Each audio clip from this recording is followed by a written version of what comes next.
Hello and welcome to your posing class, where you will learn what will be the most important facts you need to know to become a runway model.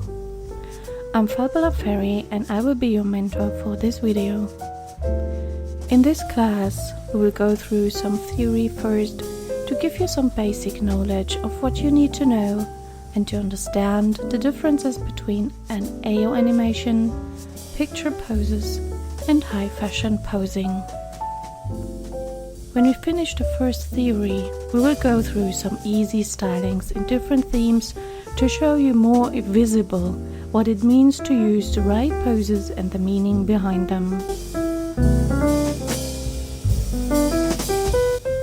Please be aware that because of the limited time we have here together today, that I won't be able to go through every possible theme and genre in fashion. But I will try to show you the most essential ones and what you need to take care of. Like for example, when you wear casual, formal or a handbag. I'm sure you learned in a different lesson already a bit about the different genres which you will face if you start to become a professional model in Second Life. So the following genres I will talk about won't confuse you in its meaning, hopefully. Like you know that casual outfits aren't a big massive gown, or that an elegant styling isn't the same like urban fashion.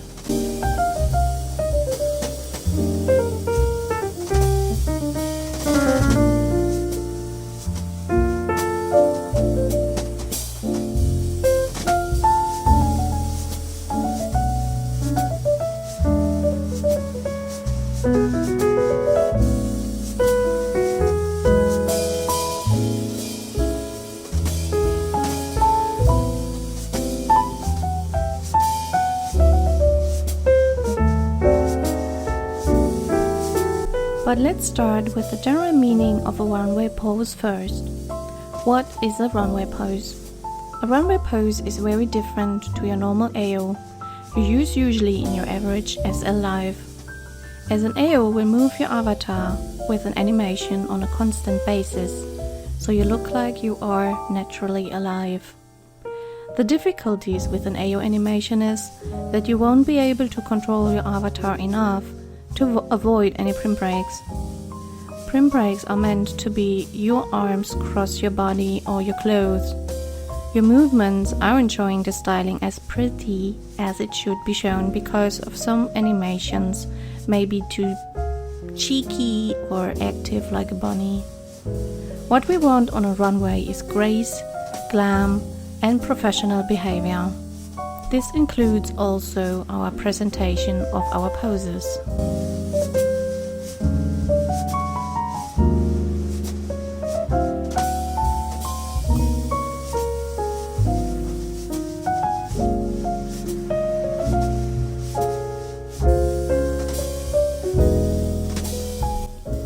Picture poses instead are too static.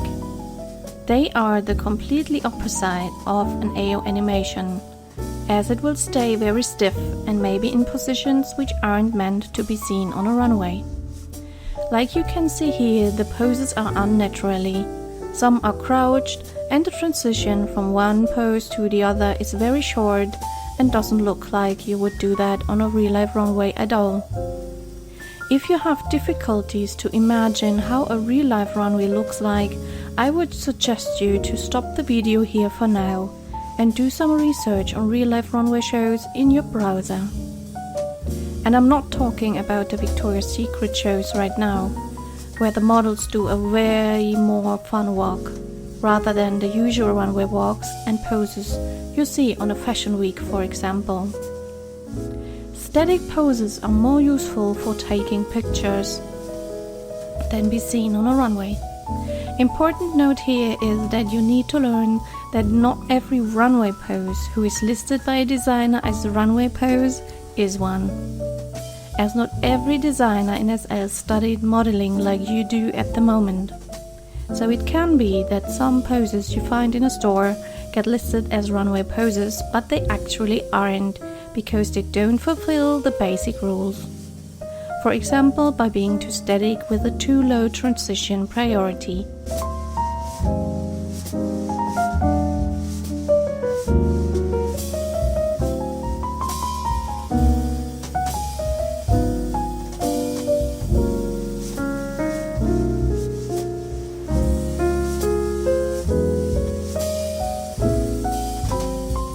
To understand SL posing, you also need to understand that models in SL will not just work constantly like you maybe saw it in some of the real-life videos. As in SL, we have on both sides, behind and in front of the curtain, to deal with lag. And lag depends on the power of connection of every individual, but also the hardware you come with your computer. So using a runway pose, for example, will make it a lot easier for the audience to have enough time to cam closely to a specific item or detail. Maybe even giving them the time to click and inspect the item if they aren't mentioned in the script. So to do slow and smooth poses will help the audience to enjoy a show more and see the stylings we present in a better way.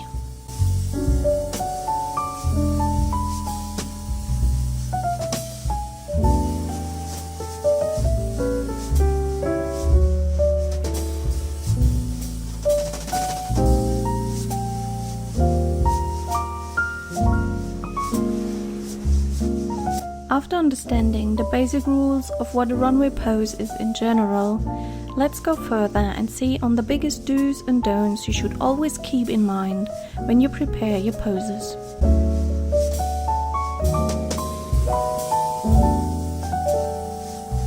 Lection 1. Default pose. The default pose is the pose you use as the neutral one you stay in before you even walk on the runway. Default because every time you stop your pose routine, you go back into your default one to start moving again. This means the default pose is the most neutral one in your routine. Try to keep this pose straight forward and not to the side, as it can cause glitches if you stop or start walking.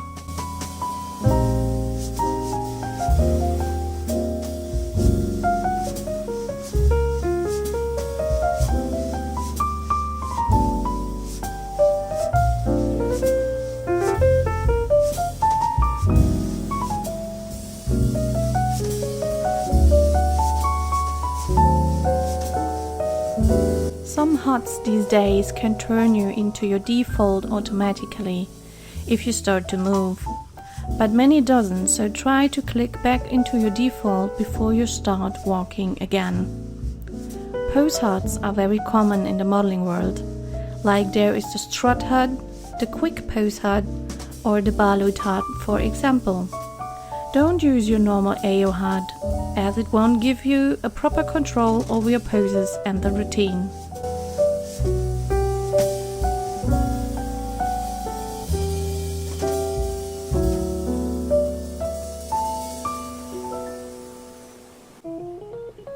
Lection 2. Poses need to be realistic. This means, like mentioned before, to use poses you could actually do in real life for more than 3 seconds yourself. So if you try a pose, imagine in your head or even stand up and try with your own body to stay like that pose in real life. If you struggle to stay or even tend to fall to a side, skip this pose and move on to the next. Gravity needs to be taken care of also in second life, so a pose in a very unnatural angle will not look that good on a runway, neither in real life, because you would fall on your side or back or face. Try to keep it as realistic as possible.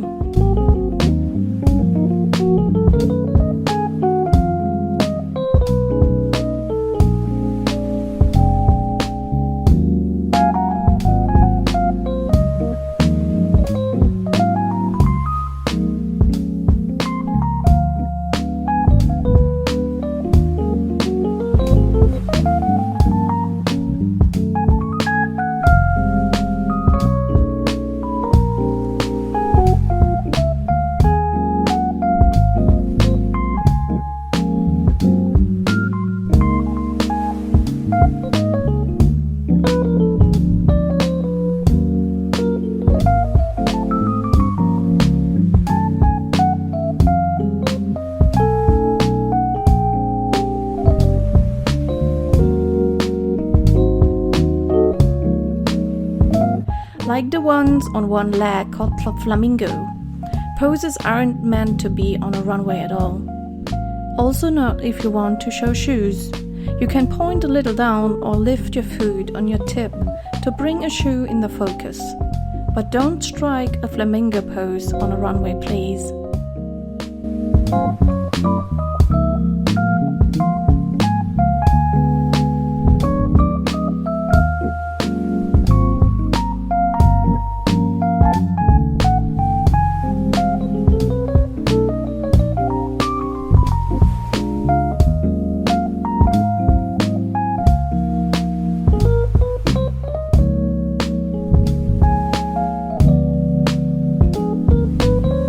There's also another criteria I want to mention here, and that are jazz hands. Jazz hands are hands and fingers who are widely stretched. Some hands can cause this, like for example the bento hands from Vista, which usually work with a moving HUD. Please make sure your hands are in a fixed pose before you go on runway to avoid any possible jazz hands position, as they will let you look like an uncontrolled noob.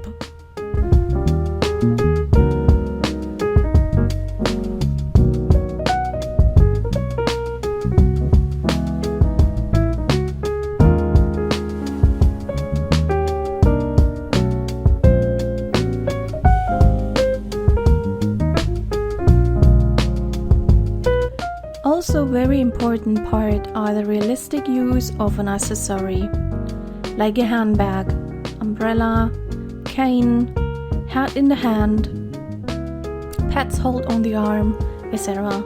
Everything who can be moved with your arms in a non-realistic position. This means that a handbag, for example, should not fly in the air by 90 degrees.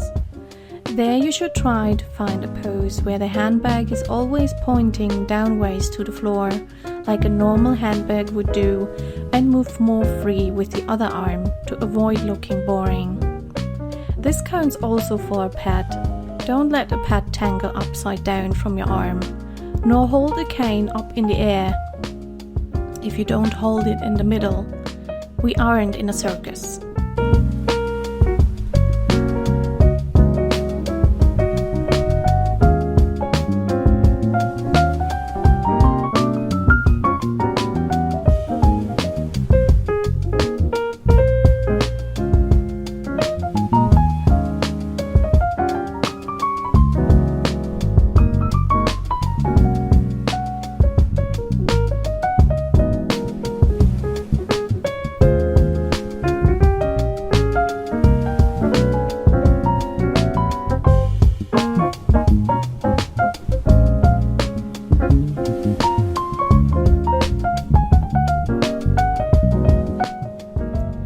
Section 3.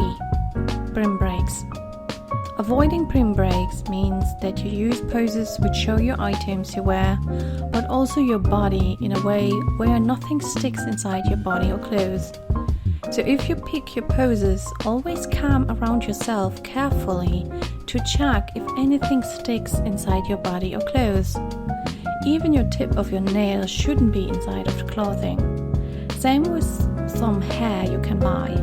Like often long hair gives an awesome wild style, but it can bring very high risk also that in your movements or even in the pose itself, they will glitch with something else you wear.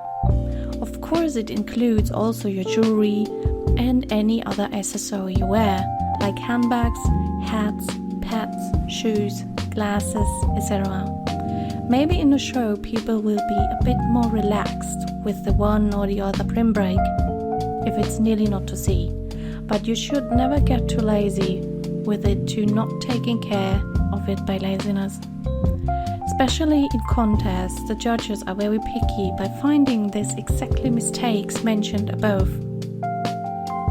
But also it can affect your reputation if you look like a mess on stage, as usually someone will always see it. That is why I ask you to be very clean and proper with yourself from the very first beginning, and not thinking because this or that model does it too, it is okay. You aren't this or that model. you are yourself and you want to represent yourself the best possible way in the business. Lection 4. Clean transitions. As I mentioned before already, not just the poses need to be clean, but also the transition from one pose to the next should clash as less as possible with your body. In this lection, I want to make sure that I give you the highest standards you can get. Especially in transitions, the opinions clash a little from person to person. As the most proper standard is of course to keep even from one pose to the other, the arms, hands and accessories out of yourself till the next pose is settled. But before you decide to be on the safe side and use Jesus poses only, means Jesus poses meant to be super spreaded poses with your arms and looking like a helpless dog who just got an armpit waxing, I say if a tiny tip of your finger or the little corner of your handbag crosses a tiny little bit your leg or hip, to not fall in total panic. As long as the final pose is perfect and pretty and following the rules.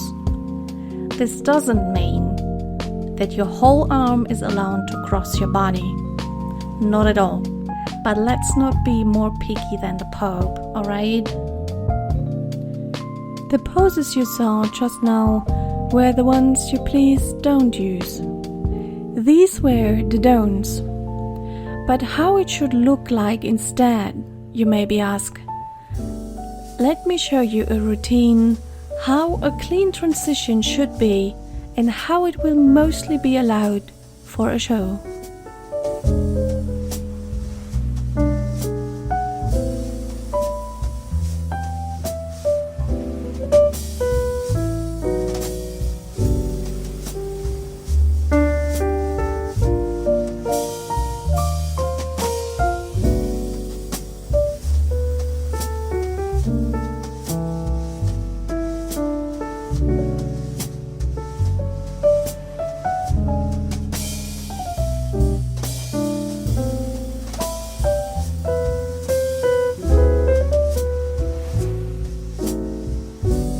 Section 5.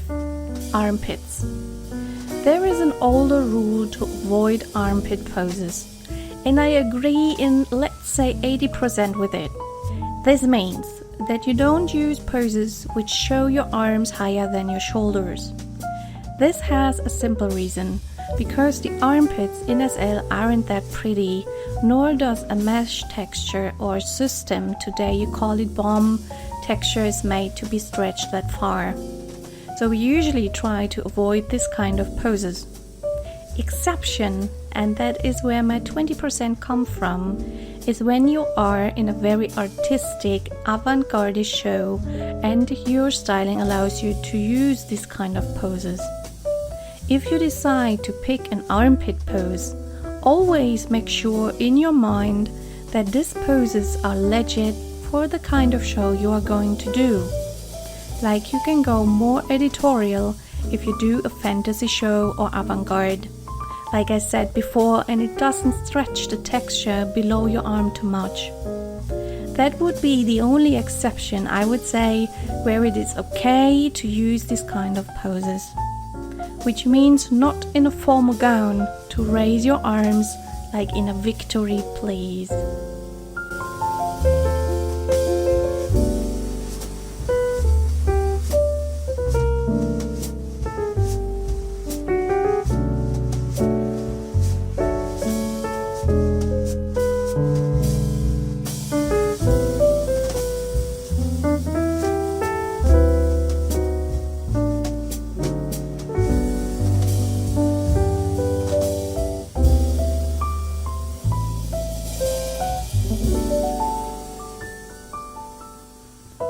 Lection 6.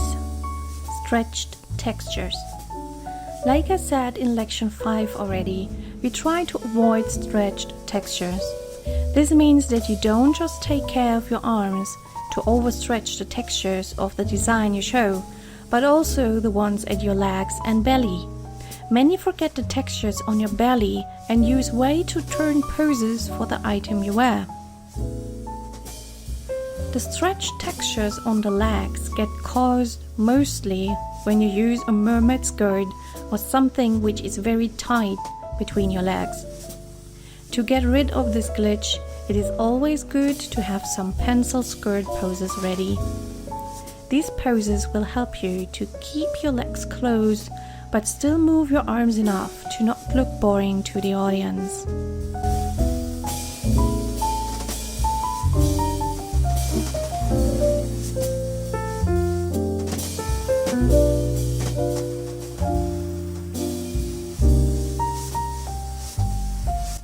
I also want to mention the issues with mesh rigging, which can cause that if you move too much, a less well-rigged mesh piece, which can always happen, breaks and your body pokes through. Often to see on thin holders of shirts and dresses on your shoulders, for example. But also on skirts or stockings in the area of your knees. If the mesh tends to break very easy, use poses who avoid that. You will maybe be limited to move as much as you would like to move, but first rule is you sell items here and these items need to be represented the best possible to the customer. If a pose breaks your mesh, skip this pose.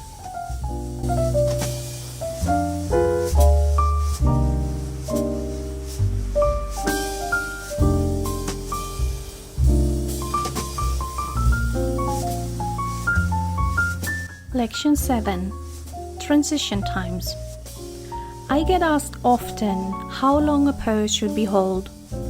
There I got once a day a very helpful hint from a former mentor of mine who said that poses need to breathe. But what means a breathing pose? That means that you don't rush through your poses or you will look like a headless chicken. Plus it makes it hard again for the audience to cam on you in a proper amount of time. It also always depends on the walk routine criteria, how long you are able to hold a pose and how many to use per stop. There is no fixed rule who says you have to count to 10 or something like this. But to make it easier for you and your first shows, as they are usually very emotionally and excited and full of adrenaline, keep the 10 seconds in your mind. And I don't mean counting like 1, 2, 3, 4, 5, 6, 7, etc. Rather than a counting between the breaths. 1 Mississippi, 2 Mississippi, 3 Mississippi, and so on. This maybe sounds very slow to you right now, but if you do it this relaxed and chilled, you can go between 7 and 10 seconds till the next pose. As it will always look more pretty to do nicely done 3 poses per stop than 8 messed up ones because you rushed.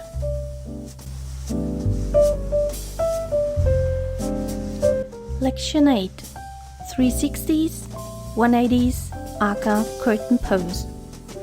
If you walk shows or do a contest, you will maybe hear something like please add a curtain pose or 1 360 per walk. This sounds for someone who never did this kind of posing routines maybe a bit strange, as it is just numbers. But as you can maybe guess, it is giving a hint of a circle. A half circle and a full circle, which is basically exactly that. So a 360, you can say, is a full turn around yourself without moving away from your spot.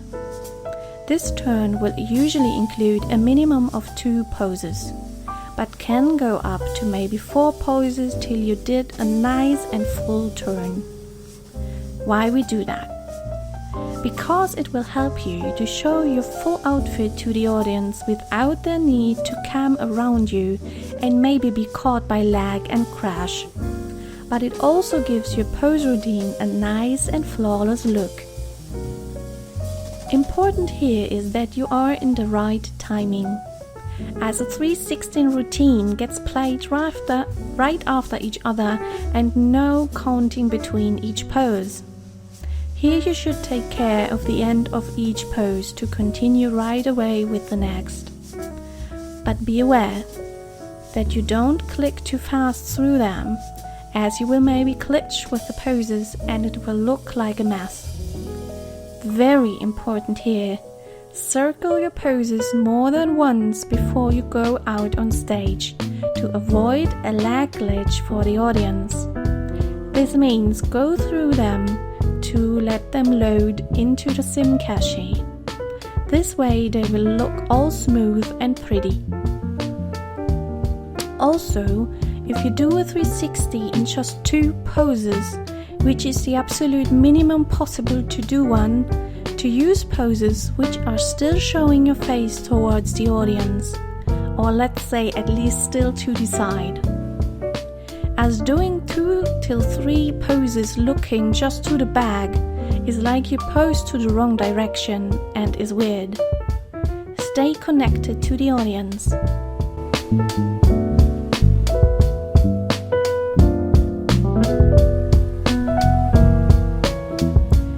Which brings us to the differences between a 180 and a curtain pose, as some tend to use these phrases in the wrong content.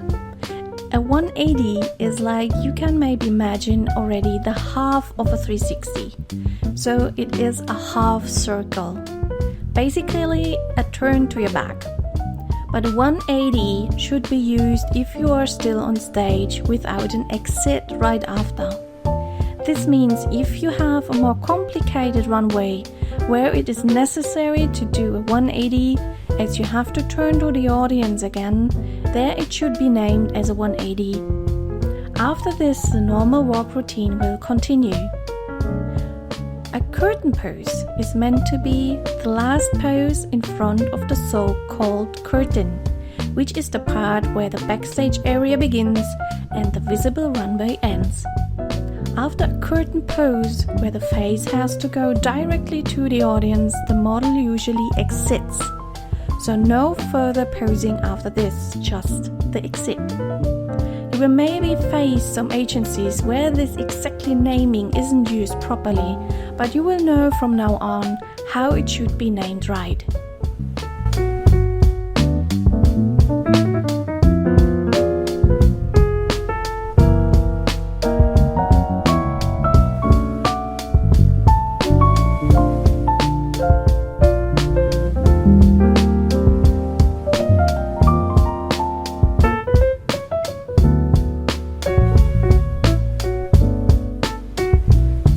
Thing I want to add here is that there are 2 ways of doing a 180 and a curtain pose.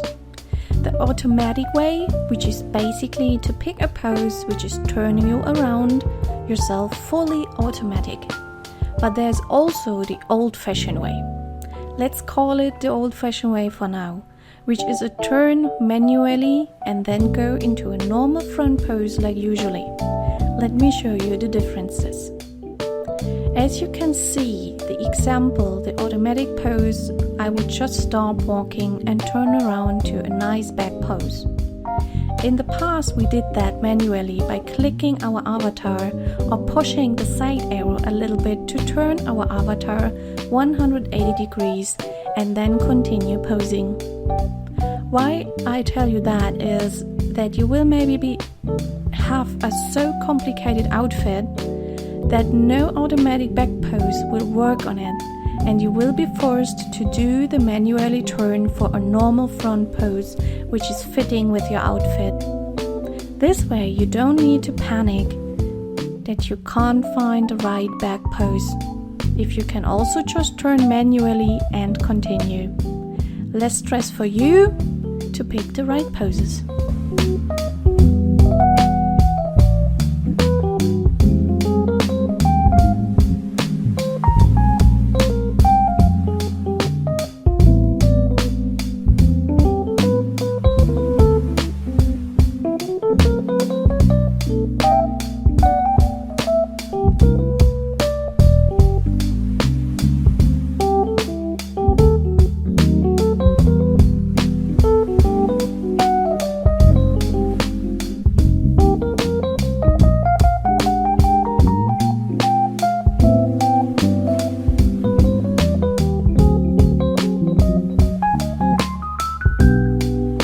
Lection 9. Tell your story. This is less a technical lection rather than a creative one. As with every styling you create, you need the right poses to transport the styling to the audience. What does that mean? If you pick, for example, formal styling with a nice proper princess gown, you want to transport the view of grace, glam, and royalty to the audience who look at you. Same is it if you wear an urban styling or something avant-garde-ish to use the right poses for the right theme. So be aware if you pick your poses to not just check if they are technically following the rules, but also if the routine and each pose is fitting in the theme you try to transport in your styling to the audience.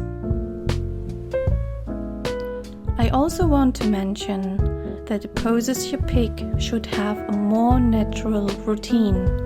This means if you start with your default pose, which is usually the straightforward one if we remember Lection 1, and you go into your first pose, stay more straight again, so the audience has time to let you rest in before you strike your best poses of the evening.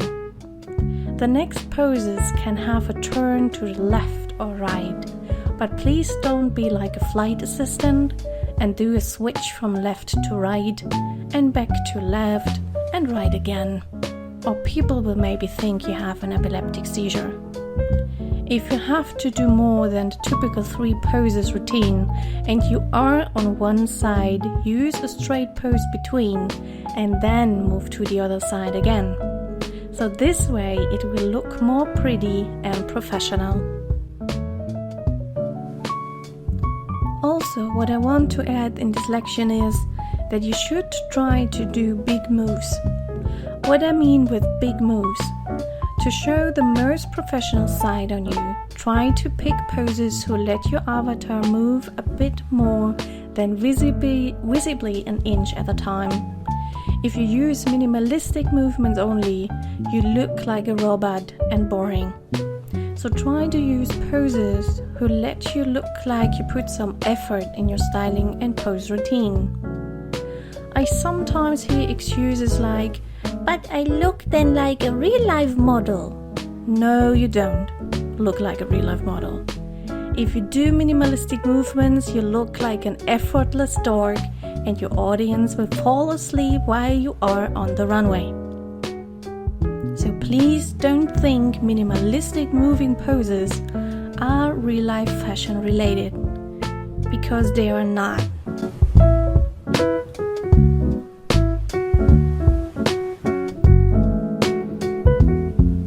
Lection 10. No animated poses, or AO. I listed it here again as I think it is a part of the do's and don'ts, even we spoke about it already before. What I would mention here again is that there are poses out there who are a mix of an AO animation and runway poses. They aren't likely to be seen on a runway, to be honest, even though some use them.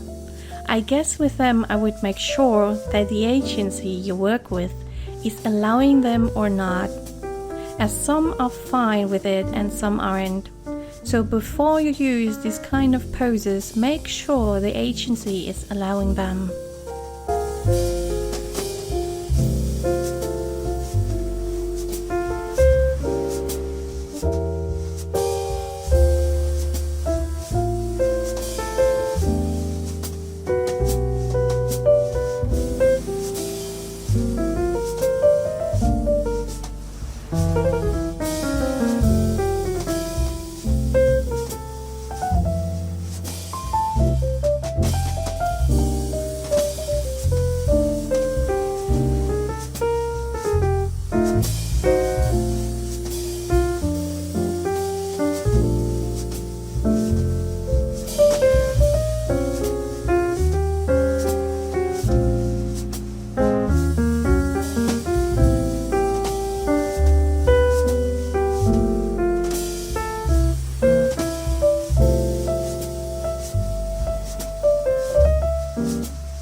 Section 11. No picture or static poses.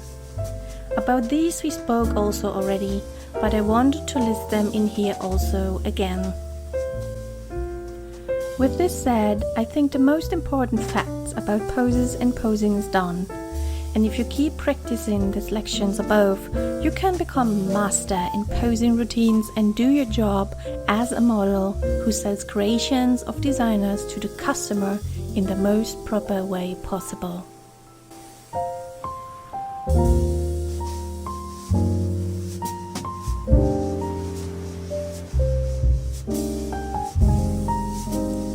As last, I want to talk about walks, as not just the poses are essential on a runway, but also how you come on stage and move on stage is a very important fact.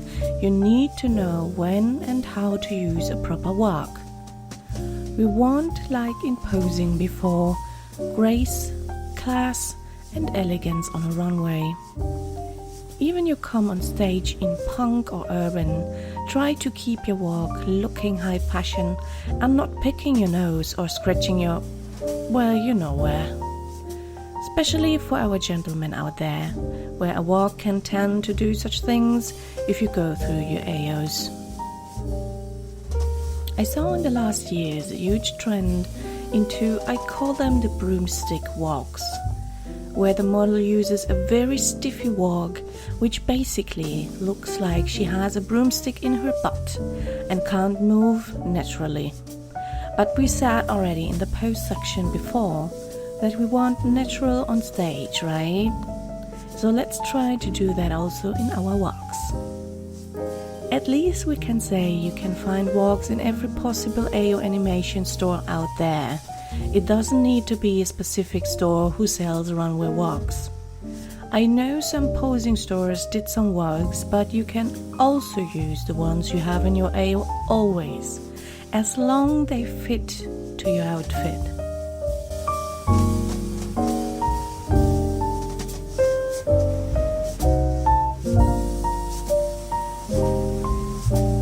But let's go through some walks first, to see the differences between a good walk and a walk you maybe just use on a specific occasion or not at all. As it can be that agencies will ask you for a specific walk they want to see on a specific outfit.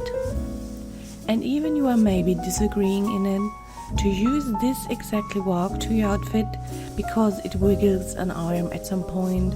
If the agency asks for it, you should wear it. If you are free to pick the walk you want, then it should fit the outfit well and not be too bouncy and having your arms all over the place. First rule, which you will hear probably in every agency and school out there, is no prim breaks while walking. Here I have a big but. Because of this rule, the broomstick walks started to appear absolutely everywhere. Let me show you how a broomstick walk looks like. As you can see, my feet and arms are barely moving at all. They are making tiny steps so even a pencil skirt wouldn't break. Which is great, I know, because it follows the first rule, but it looks like you need to poop very badly. So let's keep things realistic, okay? As you will need to decide if you want to look stiff like a stick and do no brim breaks at all, or walking more naturally and maybe risking a little peek through the skirt with your upper leg. This doesn't mean that you should have your arms and legs all over the place, but if a little corner of your thigh peeks through, let it be. That is part of the rigging of mesh, and styling will always look more pretty on a runway than walking like Pinocchio. I left this decision on you, but I personally prefer the more naturally walk, as long it isn't breaking too much before I walk like I have to protect a raw egg between my legs from breaking. You will face all kind of names of walks out there. Some will be called sexy walk, power walk, or even normal femme walk, but they will look like a mess on stage still. Let's go through of some I would not recommend as a proper runway walk and try not to laugh as much as I did.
So these are the don'ts, the big don'ts. These walks you please don't use at all. Only exception if an agency asks you to walk with this specific one. Then you can still question the whole agency if you want, but for that show you will use it. As all will look like dorks, it won't be too bad on your reputation, rather than the agency, just to say. These walks are the super don'ts, but there exist, as I mentioned before also, walks who don't follow the rules one-on-one, but still can be used, if the styling is fitting to it. The special occasion ones. The special occasion ones are, for example, doll walks, or mermaid walks, or zombie walk. These walks are used only if you have the styling to it, like in a fantasy show and you are an actual doll or mermaid, or in a Halloween show where you mime a zombie or a monster or whatever. There, of course, you can use a walk who is floating or drunk walking to show the styling in its best light, but really only then you use them. I don't want to see a fairy flying walk in a casual show.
Let's go through some walks I would recommend as a proper fashion and model walk. I'm sure some could say now, oh my god, that are so old walks. Well, yes, some I show you are already a bit older. But please, ladies and gentlemen out there, this class isn't about the age of a walk, rather than the proper use of one to give you an idea how it should look like. Every walk should be tested with the outfit to make sure that the hands aren't too much inside of the clothing. And yes, I know again that some say a walk shouldn't even cross the tip of your nail through the clothing you wear. But then we are back at the stiffy walks from the beginning. It is a movement, a constant movement you do here. So if a finger is crossing the hip a little bit, don't panic. As long as you don't have your whole arm or handbag all the way through your body. Like you need to take care also, if you use a walk with one hand on your hip, that it doesn't stick too far inside your body. A little bit, I would say, isn't a big drama. But it can also always happen that you face a style checking person or an agency who will not let you walk with this one, as they still follow the nothing inside rule, which got a new trend since some years. If they tell you to change the walk, then do it.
The last walks I want to show you are the so-called Jesus or Victoria's Secret walks.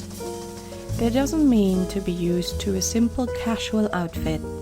rather than, like it is said already, a Victoria's Secret kind of show, or if you use such a huge costume or skirt where you have to lift your arms up so it doesn't stick all into you or the outfit. These are helpful only if your styling doesn't allow any other of the normal walks. Please don't use it if there is nothing in your way to cross your arms. There is no indication for it then, and will cost you a proper amount of points in a contest as well if you use them in a useless subject. This rule isn't for walks only, by the way. It is part of the poses also. Don't do Jesus poses if there is absolutely nothing in your way for your arms, okay? Remember that also for your poses.